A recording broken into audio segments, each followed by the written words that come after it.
নমস্কার বন্ধুরা, ডলি রন্ধনশালায় সবাইকে স্বাগত। আজকে তোমাদের সামনে আবারও একটা নতুন রেসিপি নিয়ে হাজির হয়ে গেছি। সম্পূর্ণ নিরামিষ সবজি ডালের রেসিপি। আর বন্ধুরা, রেসিপিটা শেষ পর্যন্ত দেখার জন্য তোমাদের কাছে আমার অনুরোধ রইল।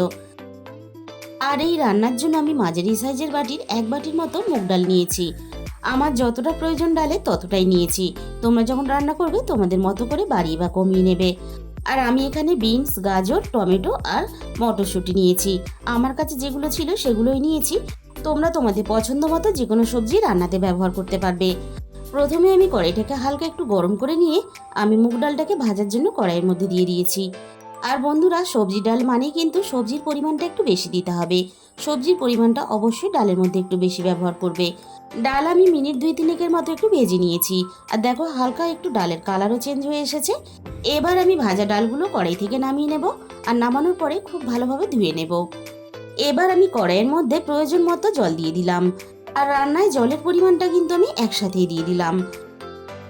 জল হালকা ফুটে ওঠার সাথে সাথেই আমি ধুয়ে রাখা মুগ ডালগুলো সিদ্ধ করার জন্য জলের মধ্যে দিয়ে দিলাম। আর বন্ধুরা, মুগ ডালের কিন্তু নানান রকম কোয়ালিটি হয়, তাই মুগ ডালের কোয়ালিটি বুঝে তোমরা এখানে জলের পরিমাণটা একসাথে ব্যবহার করবে। এবার আমি ডালটা খুব ভালোভাবে সিদ্ধ হতে দেব। মিনিট 10 পরে আমি নাড়াচাড়া করে দেখে নেব ডালটা খুব ভালোভাবে সিদ্ধ হয়েছে কিনা। ডাল দেখো খুব ভালোভাবে সিদ্ধ হয়ে গেছে, অথচ আবার গোটা গোটাও আছে। এবার আমি কড়াই থেকে ডাল নামিয়ে নেব। কড়াইটা খুব ভালোভাবে ধুয়ে পরিষ্কার করে আবারও আমি গ্যাসের মধ্যে বসিয়ে দিয়েছি।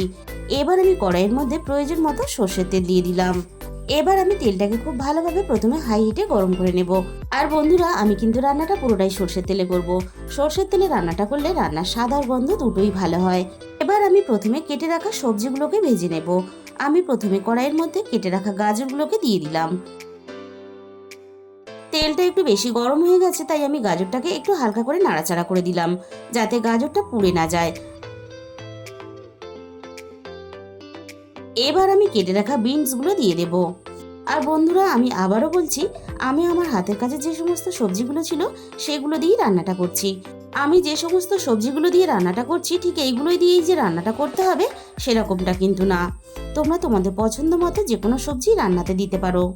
গাজর আর বিনসটা আমি হালকা একটু নাড়াচাড়া করে নিয়েছি। এবার আমি রান্নার স্বাদ মতো লবণটা দিয়ে দিলাম। এবার আমি গাজর আর বিনস নাড়াচাড়া করে হালকা একটু ভেজে নেব। বেশি কিন্তু আমি লালচে করে ভাজবো না। ভালোভাবে নরম হয়ে যাবে, আবার হালকা একটু কালার চেঞ্জ হয়ে যাবে, এরকম করে আমি সবজিগুলো ভেজে নেব। এবার আমি এখানে মটরশুঁটিগুলো দিয়ে দিলাম। মটরশুঁটির সাথেই আমি এক মুঠো কাজু বাদাম দিয়ে দিলাম। আমি এখানে কাজু বাদামটা রান্নাতে ভেঙে ব্যবহার করেছি, যাতে খাওয়ার সময় সবারই মুখে পড়ে। সাথেই আমি এখানে এক মুঠো কিশমিশ দিয়ে দিলাম। কাজু বাদাম আর কিশমিশের পরিমাণটা অবশ্যই তোমরা তোমাদের নিজেদের মতো করে ব্যবহার করবে। আমি সবকিছু আবারও মিনিট খানেকের মতো একটু নাড়াচাড়া করে ভেজে নেব। সবকিছু আমি একসাথে খুব ভালোভাবে ভেজে নিয়েছি। এবার আমি কড়াই থেকে নামিয়ে নেব। আর এইভাবে সবজি ডাল রান্না করলে যারা নিরামিষ খায় তারা তো খেতে পছন্দ করবে। বাচ্চারা তো সবজি খেতে পছন্দ করে না, এই কাজু বাদাম আর কিশমিশের লোভে তারাও কিন্তু বেশ খানিকটা সবজি খেয়ে ফেলবে। সমস্ত ভাজা সবজিগুলো আমি নামিয়ে নিয়েছি। এবার আমি কড়াইয়ের মধ্যে আরও 2 চামচ পরিমাণ সর্ষের তেল দিয়ে দিলাম। তেলটা আমি খুব ভালোভাবে গরম করে নিয়েছি। এবার তেলের মধ্যে ফোড়নে আমি দিয়ে দিলাম 1 চামচ পরিমাণ গোটা জিরে, আর সাথেই দিয়ে দিলাম 2টো শুকনো লঙ্কা কুচি। আর আমি এখানে সবশেষে ফোড়নে দিয়ে দিলাম 2টো তেজপাতা কুচি। এবার আমি ফোড়নটাকে নাড়াচাড়া করে বেশ একটু লালচে করে ভেজে নেব। আর ডালের ফোড়ন অবশ্যই কিন্তু একটু নাড়াচাড়া করে লালচে করে ভেজে নিতে হবে, তাহলে ডালের ফ্লেভারটা দারুণ আসবে। আগে থেকে আমি অল্প একটু আদা আর একটা কাঁচা লঙ্কা বেটে রেখেছিলাম। এবার আমি তেলের মধ্যে আদা কাঁচা লঙ্কা বাটাটা দিয়ে দিলাম। আদা আর কাঁচা লঙ্কাটা আমি হালকা একটু নাড়াচাড়া করে ভেজে নেব, যাতে আদার কাঁচা গন্ধটা চলে যায়। এবার আমি এখানে অল্প একটু টমেটো কুচি দিয়ে দিলাম। এই সময় কিন্তু গ্যাসের ফ্লেমটা অবশ্যই লোতে রাখবে, তা না হলে কিন্তু আদাটা পুড়ে যেতে পারে। টমেটোটা সবকিছুর সাথে নাড়াচাড়া করে হালকা একটু নরম করে আমি ভেজে নেব।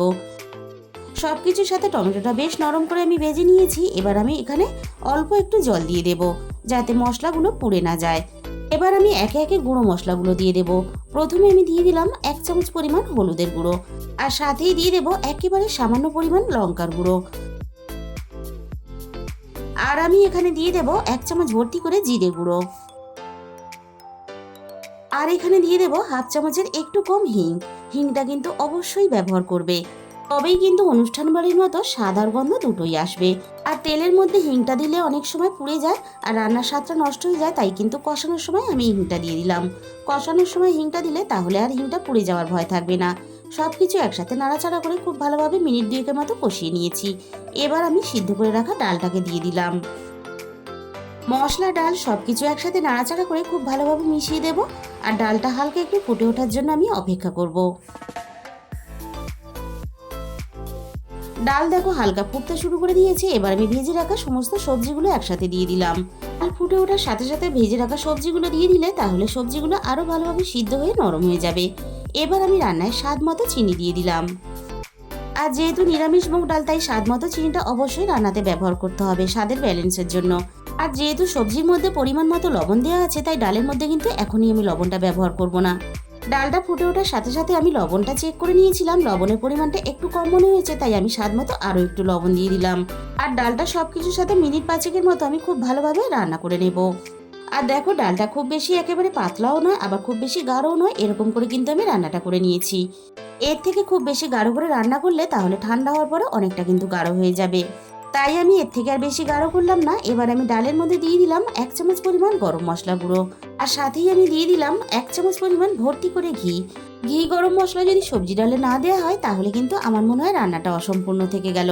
আর তোমরা যদি একেবারে কেউ ঘি পছন্দ না করো তাহলে স্কিপ করে যেতে পারো। ঘি আর গরম মশলা গুঁড়োটা যাতে ডালের সাথে খুব ভালোভাবে মিশে যায়, তার জন্য আমি 5 মিনিটের জন্য ঢাকা দিয়ে দিলাম। বন্ধুরা, রেসিপিটা ভালো লাগলে তোমরা বাড়িতে অবশ্যই একদিন হলেও তোমরা ট্রাই করে দেখো। আর এইভাবে সবজি ডাল রান্না করলে আর কিন্তু অন্য কোনো কিছুরই প্রয়োজন হবে না, শুধু ডাল দিয়েই কিন্তু ভাতটা খাওয়া হয়ে যাবে। তাহলে বন্ধুরা, আজকের এই রেসিপিটা ভালো লাগলে ভিডিওতে একটা লাইক করে দিও আর নিজেদের বন্ধুদের মধ্যে শেয়ার করে দিও। আর যে সমস্ত নতুন বন্ধুরা এখনো পর্যন্ত আমার চ্যানেলটাকে সাবস্ক্রাইব করোনি, এরকম নতুন নতুন রেসিপি পেতে আমার চ্যানেলটাকে সাবস্ক্রাইব করে পাশে থাকা বেল আইকনটা ক্লিক করে অল করে দিও। তাহলে আমি যখনই কোনো নতুন রেসিপি আপলোড করব সবার আগে তোমার কাছে পৌঁছে যাবে। আর তোমাদের মূল্যবান সময় দিয়ে আমার এই রেসিপিটা শেষ পর্যন্ত দেখার জন্য তোমাদের সবাইকে অসংখ্য ধন্যবাদ। আজকে তাহলে এই পর্যন্ত, দেখা হবে অন্য কোনো নতুন রেসিপির সাথে।